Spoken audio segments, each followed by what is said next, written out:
Sweden. When most foreigners think about Sweden, they're thinking about ABBA, IKEA, beautiful landscape, and cold weather. But there are a few cultural habits here in Sweden that can take most foreigners by surprise. From babies sleeping outside in freezing cold weather to Fika in national institution. Welcome back to my channel. For those of you new, my name is Shalika Marker. I was brought up in Sri Lanka. I lived for 10 years in England, and for the last 16 years, I've been living and working here in Sweden. Number one, silence is normal. This is one thing that I had to really get used to when I moved to Sweden, and now I cannot live without it. Silence is considered comfortable here, and I love the fact that it takes out all of the pressure to feel like you have to steer a conversation all the time to make sure that everybody's talking. In Sweden, you can sit in silence for a long time and it is not a problem. Silence is comfortable here in Sweden.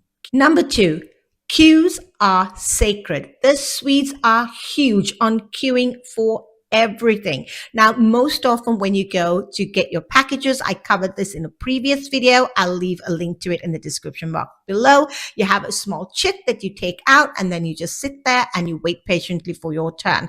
But it's the same thing if you say everybody was queuing to get into a new shop, and the quickest way to really get disapproving looks here in Sweden is to cut a line. You take their queuing system very, very seriously. For me, it was something I really enjoyed after coming from Sri Lanka, which, let's face it, we're not the best at queuing for anything there. Number three, babies sleeping outside. Now, I did mention this in a video previously, and I got a couple of people saying that I was lying, that this never really happens, and I was giving false information, but I stand by it. And I had obviously a lot of people say that I was correct. I stand by it. This is going to be one of the biggest cultural shocks for foreigners when they come to Sweden, to see young children or babies sleeping in their wagons in the height of winter. They're all bundled up and they sleep outside cafes. Parents are having their coffee. It is really a big cultural thing here, and I stand by it. Something I did with my kids, something my friends do. People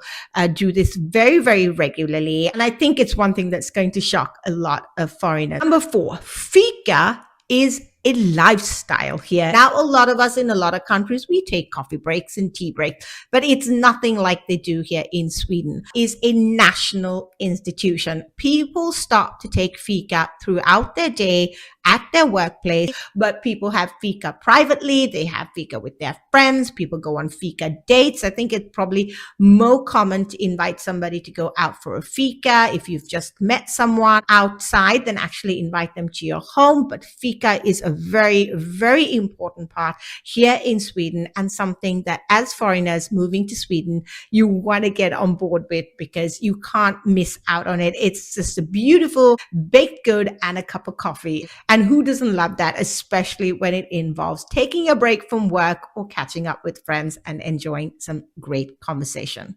Number five, personal space matters. Now, you will notice as a foreigner, if you go on the bus, on the train, and if there are seats available, people will usually leave a seat in between, or even on the bus. If somebody is sitting there and there's a free seat next to them, but there are free seats further back, people will go further back. Now, this is not because they're being rude. This is just because personal space is a huge thing here in Sweden. And it is a sign of respect. They like to give people their space if you can, especially on public transport, on buses, at the workplace, even with friends. And I think this is something that foreigners struggle with a lot. They find that it comes across as rude. It doesn't really mean that they're trying to be rude. It's just because they really like personal space here. It definitely is something that the Swedes cherish a lot, and that's something the foreigners might think is a little strange when they first moved to Sweden. Number six, first name basis everywhere. Sweden has a very, very low hierarchical system at workplaces, with friends, with family, with children and teachers, and the list can go on and on. Everywhere you go in Sweden, it is a first name basis. Your children call their teachers by their first name, call your employer by their first name, they call you by your first name. Everything is sort of very, very relaxed where that is concerned. Sweden prides itself on not having a sort of hierarchy hierarchical system and that everybody should be equal. And the fact that we call each other by our first names all the time, no matter what your status is, leans into that very underlined cultural rule that the Swedes have called jantelagen. Number 7 is summers are taken very seriously here in Sweden. People plan their summers well in advance, especially after a long, hard winter, cold days, darker days. People just wait for the summer here in Sweden, midsummer, and all of their traditions, berry picking and just taking a lot of leave during that time of the year as well. Always most people take about 4 weeks at a stretch. It is such a huge thing here in Sweden. They love their summers. They take it very, very seriously. They're not that long, but the Swedes really do take time to prep, to plan their summers, and to really take time to relax, recharge their batteries. The long summer days really lend to lots of days sitting outside and relaxing and drinking and eating crayfish and having, it's just the most magical time. Well, one of the most magical times, in my opinion, in Sweden. They have so many of them, and I cover a lot of them in my videos, but that is definitely something that's going to shock a lot of foreigners, especially if you're coming from Asia and you've got sunshine all year round. You're going to wonder why they make such a big deal of the summer. But if you've lived here a couple of years, you probably quickly catch on as to why they do. Number 8 is Saturday's sweets. It is called lördagsgodis. The idea with this cultural habit here in Sweden is that children eat candy only on a Saturday. It's a really great rule if you can stick to it. Sweden has a plethora,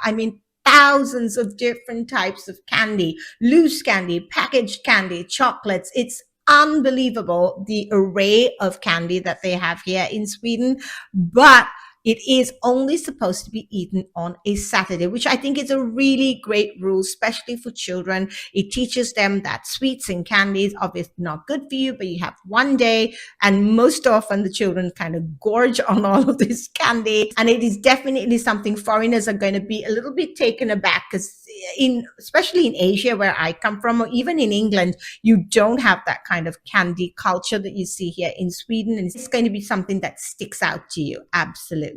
Number 9, rules are followed in Sweden, even if nobody is looking.